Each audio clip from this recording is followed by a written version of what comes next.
So we've been experiencing some stunning sunrises and sunsets recently throughout the Tennessee Valley. Yeah, Allison has been so great about sharing all those viewer photos with us. But what actually creates those vibrant, colorful scenes? You may be asking. So let's hear from Allison Pryor with that explanation. Good morning. Good morning. So when we're looking at, if we want those really intense colors for the sunrises and sunsets, there's three different variables that we have to focus on. The first one really goes for any kind of sunrise and sunset. We need to talk about the sun angle and the scattering of light.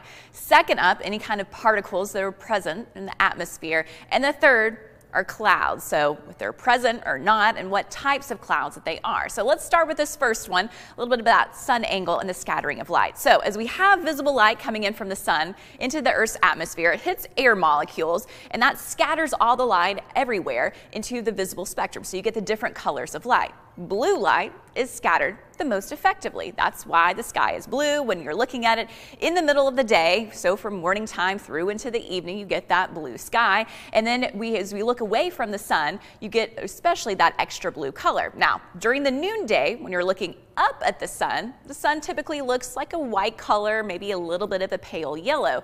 That's all because of that scattering of light, and it's moving through the shortest amount of the atmosphere. So we have that high solar angle. Of course, at sunrise and sunset, you have a lower solar angle because the sun is just above the horizon as far as what you're seeing. So that makes a difference on how that light is scattered. So as we're looking at that sunlight, it's passing through a larger portion of the atmosphere. So all that blue light is already scattered out. What you're left with are the longer wavelengths of light, which creates more reds and oranges. So that means the sun at sunset itself, if you're looking at it, of course you don't want to look at it directly, but it'll look more of that red and orange color. And then of course you get that coloring for the sky too. So that's the basics of the sunrise and sunset colors, but what makes it better on some days than other ones?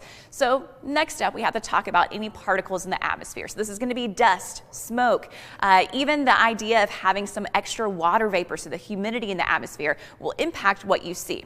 Let's talk specifically though about the role of smoke and dust. So those particles are larger. They don't scatter that light quite as well as what a typical air molecule does, which means it dims the sky color. So when you compare a vibrant kind of clear sky to a smoky one, the difference comes in for sunrise and sunset. So with no smoke, you get those vibrant colors. Sunset is brighter and more intense.